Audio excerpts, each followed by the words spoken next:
Hey folks, what's up? This is Peter, the Comic Cowboy, and I'm here today launching the channel with the very first video to talk to you about a couple categories that I've been spending most of my time with in the collectible space, and that would be vintage comic books from the Golden Age and the Silver Age in particular.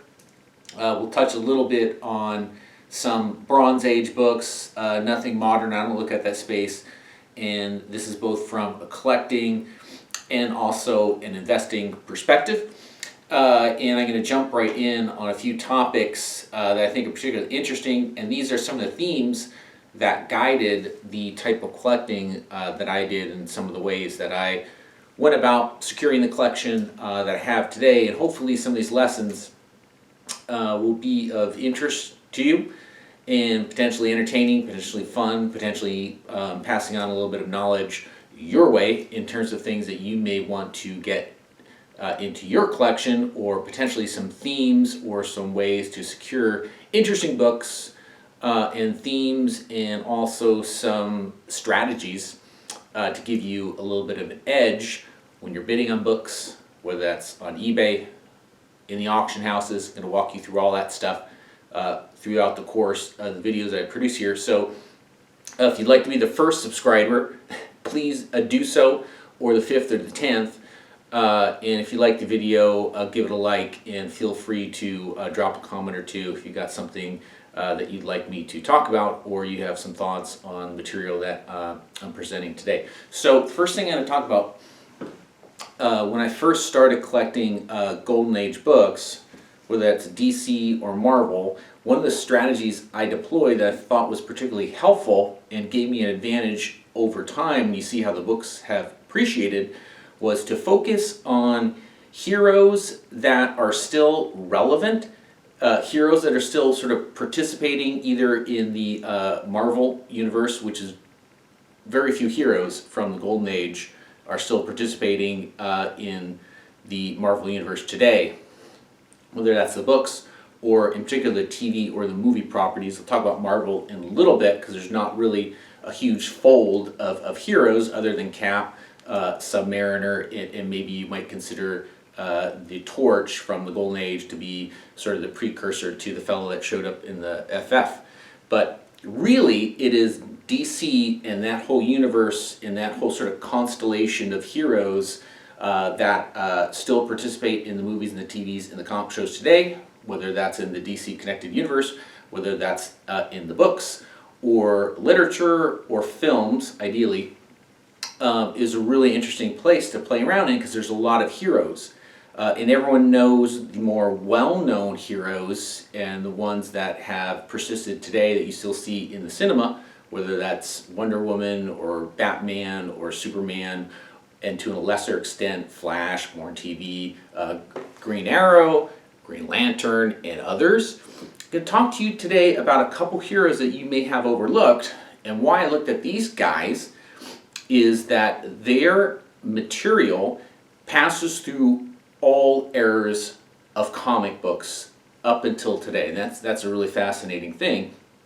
And these guys have popped in and out of some media properties over the years, although they have not yet arrived on your television unless you count cartoons, and they're not in the cinema yet. They could be, and I'll talk a little bit about that. So the first guy will be this fella, and there's a little bit of glare, you can see him there. It is the Blue Beetle, and what's fantastic about the Beetle is he actually debuted about a year after Superman in 1939, and unlike a lot of the other heroes that Fox published, he is the only superhero from Fox Comics that still is relevant today, and he's actually, as you may know, is now Jamie Reyes he's in cartoons, he's in contemporary comic books, he's been rebooted a few times.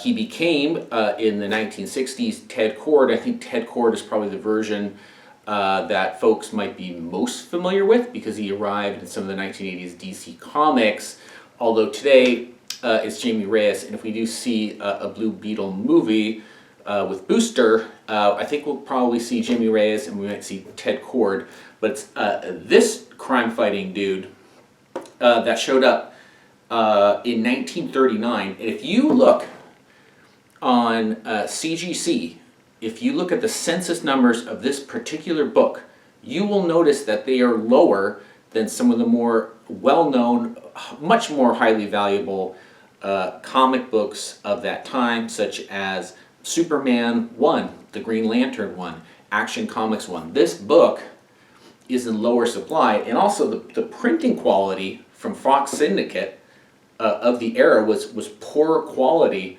than DC or Atlas, which was to become Marvel. So finding examples of this book are particularly hard to come by, and they're not that expensive. What's interesting about the Blue Beetle is these books are being picked up, from what I noticed, because I've been on quite a few of them. I think I've got maybe a third or almost half of the census, and I'm not sort of trying to block it out. I like the book. When I see it, I buy it. There it is in 2.0. Here it is in 2.5. You can see it there without the glare. This is an example of buy the book, not the grades. You see how fresh and how vivid the colors look in that orange. And then when I pull up here a 4.5 copy, if I could tilt that baby just right so you could see it there, you'll notice a little bit of the fade across and some of the blemishes here, which is the tear on the cover. In this bad boy, the cover is separated. That's why I got the 2.0. This is a really nice showing 2.0. I mean, if you can forgive the cover that's been separated, but the 2.5 here, that's a pretty stingy grade from the folks over at CGC. I don't think pressing the book really is going to do anything to it. And also, when you're talking about such a low census report, I don't think at this moment in time it really benefits you from trying to eke out or squeeze out a half a point. That's different with books that are in a little bit higher census numbers, when you've got more evidence of price points and variations in how things move in GPA. Then it makes sense sometimes to take out that steam iron and press the book professionally, of course. That's the Blue Beetle. And so what's fascinating about this dude, I was just about to point out, is that collectors in Fox, dudes that collect the Fox books, whether that is Mystery Men comics or the Blue Beetle, or some of the other titles. They produced a ton of material in the Golden Age. They did a lot of jungle books and genre material, some sci-fi stuff, whether that's fantastic and some other things. It's only this guy that actually has a superhero that is still a card-carrying member of the Justice League today. So if the Beetle shows up somewhere in the Arrowverse on television, as he's been rumored to do for quite a while, or if the fellow actually gets his solo film with Booster Gold, which I think is a kind of a likely candidate, that they'll introduce this property sort of as a one-off in the way that they did with Shazam.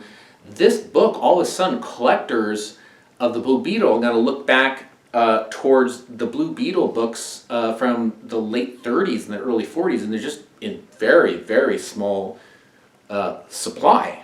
Part of the reason is I have a few of them, and most of the others are in the hands of collectors, and I think folks have wised up to this book being particularly collectible, but it's nowhere near what it could be and what it should be if the property really takes off. And that's really a significant thing. When these superheroes and when these properties and when these entities from the 30s and 40s get into the movies, we're talking quite a bit of difference in the price appreciation when that arrives. Now, Blue Beetle 1 is not the origin and the first appearance of our friend here, the Blue Beetle.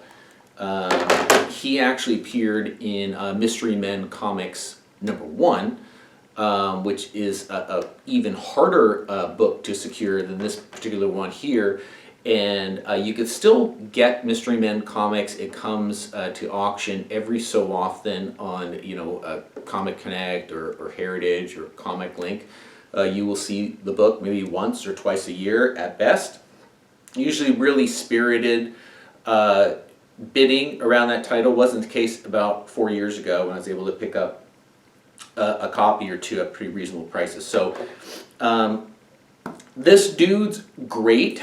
This is a reprint of the interior pages. The original cover, of course, is unique to the book. It's a classic, gorgeous piece of artwork here on the cover. And these early Blue Beetles, I'd say, if you want to collect the guy and you want to look at some of the Fox books, that might be pretty sweet for you to secure. Some of the early covers, 1 through 10, are awesome. There's some Lou Fine covers in there. There's some other material. When you get into, even though they're still scarce, because they're Fox, they're hard to come by, the Blue Beetles, when you get to 10 through 20 and up, there's some covers that are a little bit not so great, and they're a little bit stale, and you can still find those books pretty readily in raw state on eBay right now or other auction sites. It's easy to secure those books, but Blue Beetle 1, Blue Beetle 2, Blue Beetle 3, 5, 6, 7, some of those get pretty hard to come by. And any Mystery Men comics produced by Fox also have the Blue Beetle on the cover, and they're highly more desirable. The covers are better, and they're a little bit harder to come by, particularly in nice condition. So that's the Blue Beetle. And I would encourage you to take a look at where this guy is today, because it's actually totally remarkable that you've got a hero from 1939 that not only is still in the Justice League of America, he's kind of, somewhere in the green room somewhere, but he's still a guy in that constellation of heroes that at any moment in time may pop up, which is particularly interesting. The other guy, around the same time, here's his first cover appearance. This is Police Comics number 5. It's the first cover you get of our friend here, Plastic Man. The Police Comics 1 is the origin, first appearance of Plastic Man, and he doesn't appear on the cover. He appears in one of these little boxed silhouettes, Police Comics 1. That's a badass book. And that book actually is still fairly reasonable to secure and buy and purchase comparatively to other large, important superheroes from the era, whether that's Flash, which that price has completely sailed into the sunset, or Wonder Woman or others. Even Green Lantern's probably, unless you're looking at All-American 16, the Green Lantern 1 is still a relatively inexpensive book, and people are still really punishing that hero for the terrible film that came out a number of years ago. That may change with, I understand, HBO Max is going to produce a television series on the Green Lantern Corps, so I assume we'll see our friend Hal Jordan in that particular material. I don't know. Anyway, this guy here, and this is a relatively inexpensive book if you could find it. It's in the jumbo CGC case that you see from time to time. That is just larger than the other CGC books, and I don't know why it got slabbed this way. It was slabbed quite a while ago.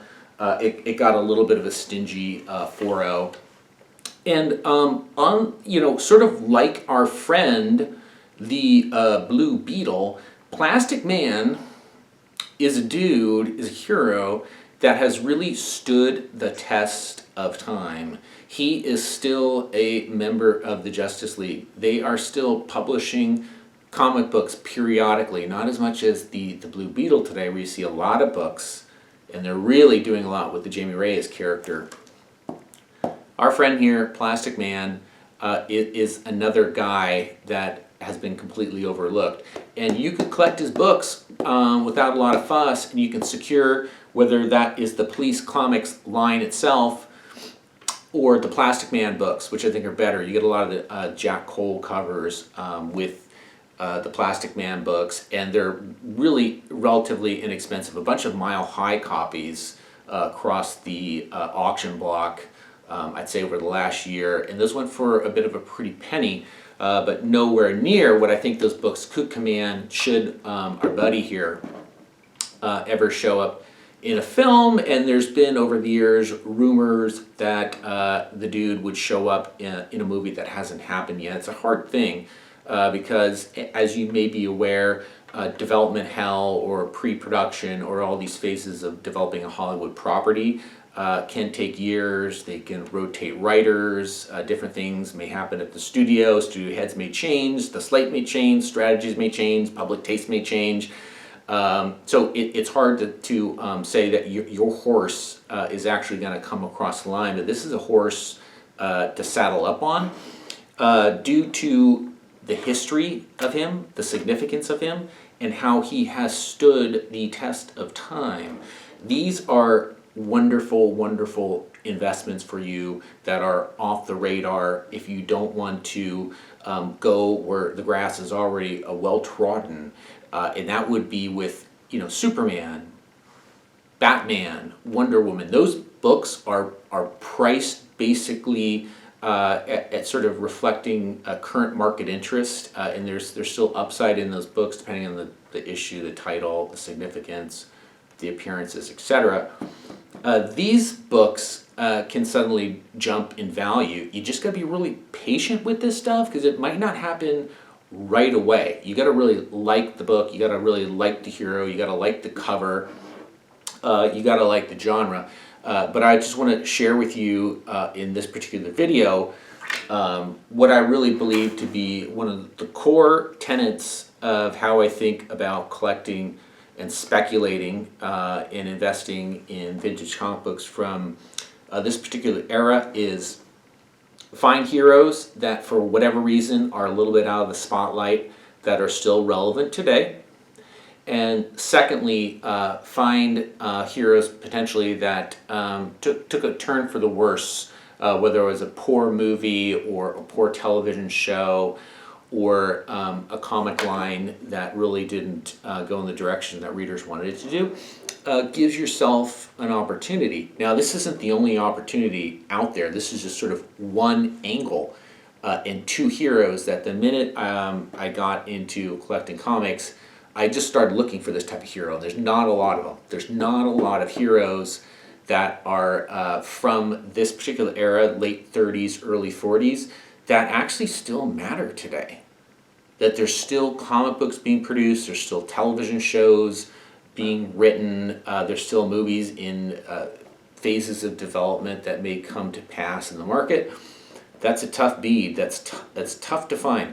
There are probably, I'd say, another 15 to 20 heroes like this that you can kind of pick in the DC world. And for me, I always focused on active heroes. I was less interested in guys like the Black Terror, for example, who will never be seen. He's actually, I believe, in the public domain at this point in time. You won't see that guy in a television show, and you won't see that guy in a film ever. They're really kick-ass because of the covers. Schomburg did quite a few of them. They're lovely war depictions. Those are incredible books. There's a lot of heroes. Shield Wizard. There's just so many that come to mind of these superheroes that were in the golden age of comic books in the late 30s and mostly the early 40s up into the war and a bit past the war.